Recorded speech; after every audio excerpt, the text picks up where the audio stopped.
আশা করছি তোমরা যে যেখানে আছো সকলে ভালো আছো, সুস্থ আছো।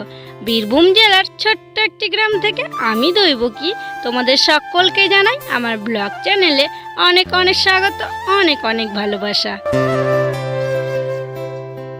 এখন বাজে সকাল 5টা। আর কালকে জানো ননদের বিয়েতে অনেকটাই খাটাখাটনি হয়েছিল, তো সেগুলো তোমাদের সাথে শেয়ার করা হয়নি, কারণ সেগুলো শেয়ার করার মতো নয়, সেই জন্য শেয়ার করিনি। তো সেই জন্য অনেক রাত করে ঘুমিয়েছিলাম, আর আজকে আমার ঘুমে একদম সকাল হয়ে গেছে। আর সকালবেলা উঠেই কাজ করতে শুরু করে দিলাম। সদর দরজা খুললে মারুলি দিয়ে দেখো বাইরেটা ঝাড় দিয়ে নিয়েছি, আর এখন বারান্দাটা ঝাড় দিতে শুরু করে দিলাম। আজকে ওই কাকিমাদের বাড়িতে নিমন্ত্রণ আছে। তো জানো আজকে তো কনে যাত্রী, সবাই কনে যাত্রী যাবে, আনন্দ করবে, আর আমি যাব বলছি, আর রুদ্রর বাবা বলছে তোমাকে যেতে হবে না। তো সেই জন্য না আমার মনটা খুব খারাপ জানো। যাই হোক, দেখো 4টে রুম আগে ঝাড় দিয়ে নিয়েছি, তারপর এখন বারান্দাটা ঝাড় দিয়ে নিচ্ছি। তো বন্ধুরা, আজকের ভিডিওটা স্কিপ না করে সম্পূর্ণ দেখার অনুরোধ রইল তোমাদের কাছে। ঝাড় দেওয়া শেষ করে লালিকে গোয়াল থেকে বের করে দিলাম, তারপর ঘর মোছার জন্য জল নিয়ে এলাম, তারপর দেখো ঘর মুছতে শুরু করে দিলাম। আর এটা হচ্ছে শ্বশুরমশাই আর শাশুড়ি মায়ের রুম। এখানে শ্বশুরমশাই আর শাশুড়ি মাই ঘুমায়। আর তোমাদেরকে বললাম না যে এখন কেউ ওঠেনি, দেখতেই পাচ্ছ শাশুড়ি মা ঘুমাচ্ছে, আর শ্বশুরমশাই এইমাত্র উঠে বাইরের দিকে গেল। প্রথমেই ঠাকুর ঘরটা মুছে নিয়েছি, তারপরে হেসেল ঘরটা মুছেছি, তারপর শ্বশুরমশাই শাশুড়ি মা যেই ঘরে থাকে সেই ঘরটা মুছেছি, তারপরে আমাদের ঘরটা মুছেছি, তারপর দেখো সবার শেষে বারান্দাটা আমি মুছে নিচ্ছি। আর এক দিদি ভাই বারে বারে আমাকে বলছো যে ওই বেঞ্চটায় একটা বেড কভার পেতে দিতে। তো কি বলো তো দিদি ভাই, বাড়িতে তো বাচ্চা আছে, আর আমাদের উঠোনে কতটা ধুলো তোমরা তো দেখতেই পাচ্ছ। তো সেই জন্য না বেড কভার পাতি না। ওই বাচ্চা বাইরে খেলা করে আসছে, এসে ওখানটায় বসছে, আর তাছাড়াও শাশুড়ি মা তো ওখানটাতেই ভাত খায়, তো সেই জন্য আর পাতি না গো। হাই ওই কি হলো? কিছু হয়নি। তাহলে এমনি করে ঘুমাচ্ছ সকালবেলা, তুমি ঘুমাও না? ওই কি হলো? কি হবে? কিছু হয়নি। কি হলো? কি কিছু হয়নি গো। রাগ হয়েছে নাকি আবার কিছুতে? হ্যাঁ মা, মা কি হলো দৈবকীর? জানো না কি হচ্ছে? কি রাগ করে আসে না? কি ঘুমাচ্ছে যে হ্যাঁ জানো না? ওই ওখানে গো, ওখানে ওই কি করবো? ওঠো কান্তা, ওঠো কান্তা, ওঠো ওঠো ওঠো ওঠো গো, ওঠো। জয় বাবা, কি হলো গো? কিছু হয়নি তো। এই কাঁদছি, এবার বলছি কিছু হয়নি। গো কি হলো? কি সকাল সকাল? কিছু হয়নি, যাও। কি জানো তো বন্ধুরা, একটু আগেই ওই কাকিমাটা এসেছিল আমাকে কনে যাত্রী যাওয়ার জন্য বলতে, কিন্তু রুদ্রর বাবা আমাকে কিছুতেই যেতে দিচ্ছে না। আমি ওকে বলছি যে বাড়িতে তো আজকে রান্নাবান্না নেই, কাকিমাদের বাড়িতে নিমন্ত্রণ আছে, আর আমি বাড়ির সমস্ত কাজ সেরে যাব, তাও কিছুতেই আমাকে যেতে দিচ্ছে না। আর সবাই যাবে, তো সেই জন্য সকালবেলা না আমার মনটা খুবই খারাপ ছিল। মন খারাপ করে শুয়েছিলাম, শুয়ে থাকতে থাকতে চোখে জল চলে এলো, চোখের জলটা ধরে রাখতে পারলাম না।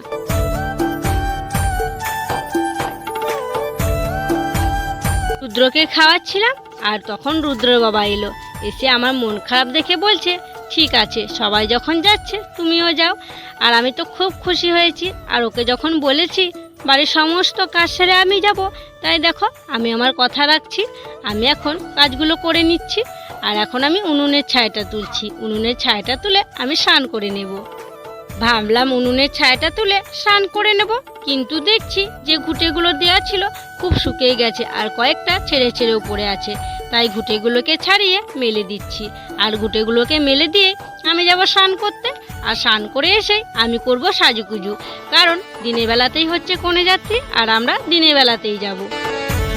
ঘুঁটেগুলো মেলে দিয়ে স্নান করে চলে এসেছি, তারপরে ঠাকুর সেবা দিয়ে দেখো আমি সাজুগুজু করতে শুরু করে দিয়েছি। আর এই যে দেখছো আমার হাতে একটা মালাটা পরতে গিয়ে দেখছি ছিঁড়ে গেছে জানো, সেই জন্য একটু সুতো দিয়ে সেলাই করে নিলাম। বন্ধুরা দেখো রেডি হয়ে গেছি, আর আজকে হচ্ছে আমরা যাবো কনেযাত্রী। কালকে যে ননদের বিয়ে হলো তোমরা দেখলে, সেই ননদের বিয়ের কনেযাত্রী যাব আমরা।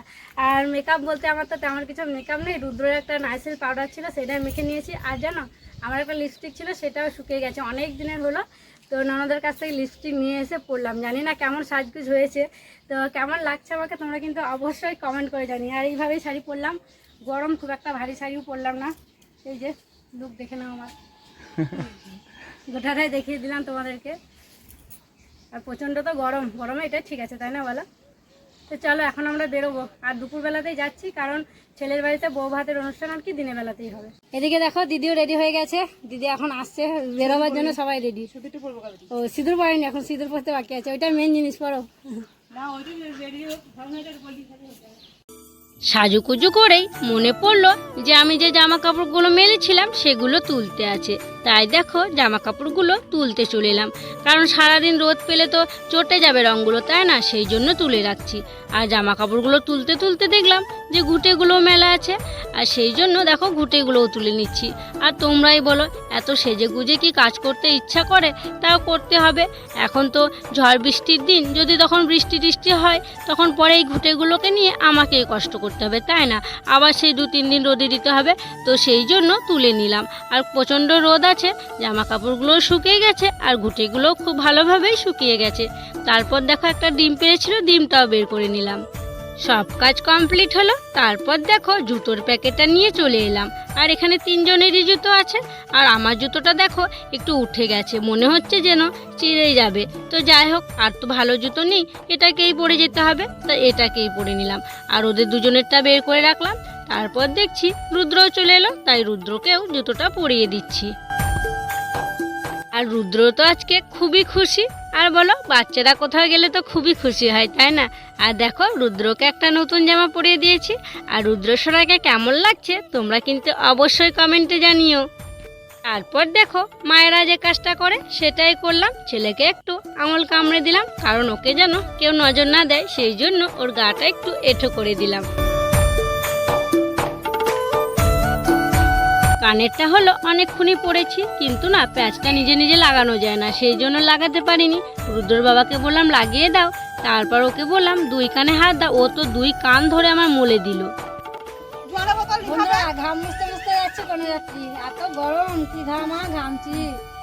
তো দেখো টোটো চলে এসছে, আর আমরা টোটোতে বসে পড়েছি, আর এবার আমরা টোটো করেই যাবো কনেযাত্রী, কারণ খুব একটা দূরে নয়, কাছে। চলে এসো প্রিয়াঙ্কা, এসো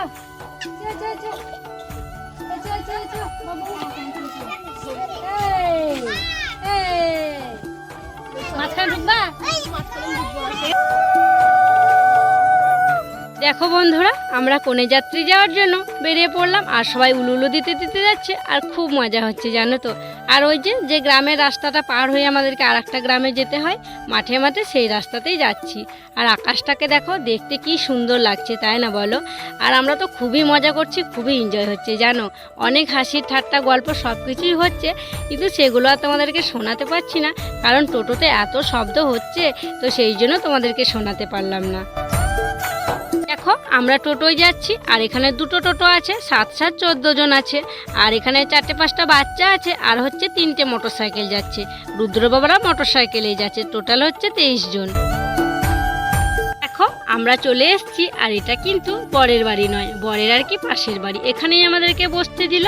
আর বসা মাত্রই চলে এলো ঠান্ডা ঠান্ডা লেবু জল, সত্যি গো শরবতটা খেতে খুবই ভালো ছিল, খুবই ঠান্ডা ছিল। খাওয়ার পর এমনি জল দিল, তারপর দেখো চলে এলো টিফিন নিয়ে, আর এখন টিফিন দিচ্ছে, আর টিফিনে কিন্তু অনেক কিছুই ছিল জানো। আমাদের আসতে না অনেকটাই দেরি হয়ে গেছে, এখন বাজে 12:30। তো দেখো এখন আমরা টিফিন করছি, আর এই যে দেখে নাও টিফিনে কত কিছু আছে, ভুজিয়া আছে, কচুরি আছে, 2 রকমের মিষ্টি আছে, আপেল, শসা, পেন খেজুর, অনেক কিছু আছে, সত্যি খুব ভালো কিন্তু আয়োজন করেছে। এদিকে দেখো রুদ্রর কেমন খাওয়ার ঘটা, দেখো দেখো আমাদের টিফিন খাওয়া হলো আর আমাদের ননদও কিন্তু এখানে চলে এলো। আর এখন ননদের সাথে একটু গল্প করছি। আর মেয়েদের গল্প মানে বুঝতেই পারছো কত রকমের গল্প থাকে। তো সেই সব কথাগুলো ওকে জিজ্ঞাসা করছিলাম। আর ও তো রুদ্রকে দেখা মাত্রই কোলে নিয়ে নিল। আমি একা একা ওর সাথে গল্প করছিলাম। তারপরে কত সবাই চলে এলো গল্প করার জন্য। তারপর সবাই ওখানকার বলল যে এখানে একটু গিয়ে আম বাগান আছে। তাই দেখো আমরা চলে এলাম আম বাগানে ঘোরার জন্য। আমরা এখন সবাই দলে দলে এক এক করে আম বাগানে ঢুকছি। আর এখানে কিন্তু অনেক পুরনো গাছ আছে। এই গাছগুলো দেখেই মনে হচ্ছে যে অনেক দিনের পুরনো।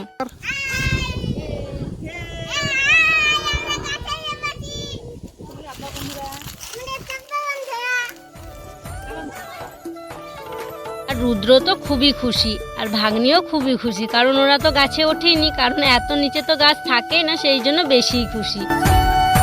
আর এদিকে আমার অবস্থা দেখো, সবাই ঘোরাঘুরি করছে আর আমি এক জায়গায় দাঁড়িয়ে আছি চুপ করে। তোমাদেরকে তো বাড়িতেই জুতোটা দেখিয়েছিলাম, একটু উঠে উঠে আছে, মনে হচ্ছে যেন ছিঁড়ে যাবে। আর এখন তো একটু হাঁটাহাঁটি করলাম বলে অনেকটাই উঠে গেছে। আর এই কনে যাত্রী এসে জুতো যদি ছিঁড়ে যায় কি লজ্জার কথা বলো তো। তো সেই জন্য না আমি খুব সাবধানে আস্তে আস্তে হেঁটে হেঁটে যাচ্ছি জানো তো। আর বলছি কোনো রকমই কনে যাত্রীটা পার হয়ে যাক, বাড়ি গিয়ে একটা জুতো কিনে নেবো।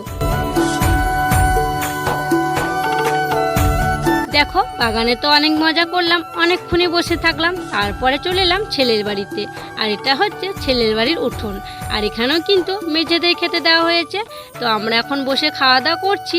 আর গরম তো প্রচুর, সেই জন্য রুদ্রকে একটু বাতাস করে দিলাম। ফ্যান অবশ্য দেওয়া আছে অনেক কটাই, কিন্তু হাওয়া খুব একটা পাচ্ছি না।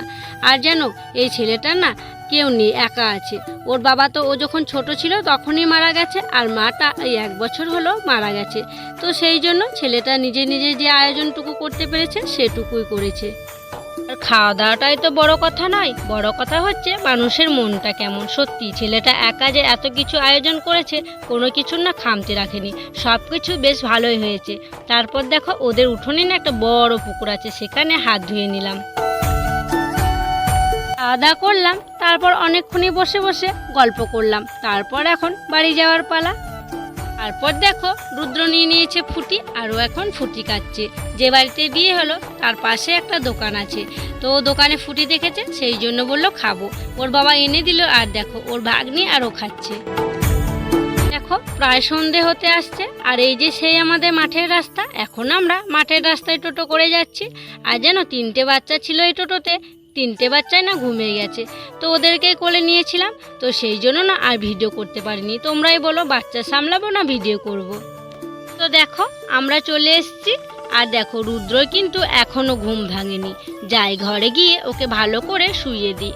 আর ও তো রোজ দুপুরবেলা শয়, আর আজকে শয়নি বলে টোটোতেই ঘুমিয়ে পড়েছে।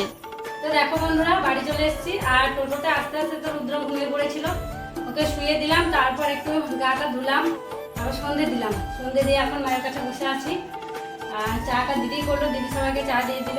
মাকে ভাত নিয়ে এসেছিল বাবা, বাবা মাকে ভাত দিয়ে নিয়ে এসেছিল মায়ের জন্য। বাবা মা বাড়িতে খেয়েছে, বাবা ওখানে খাওয়া দাওয়া করে এসেছিল।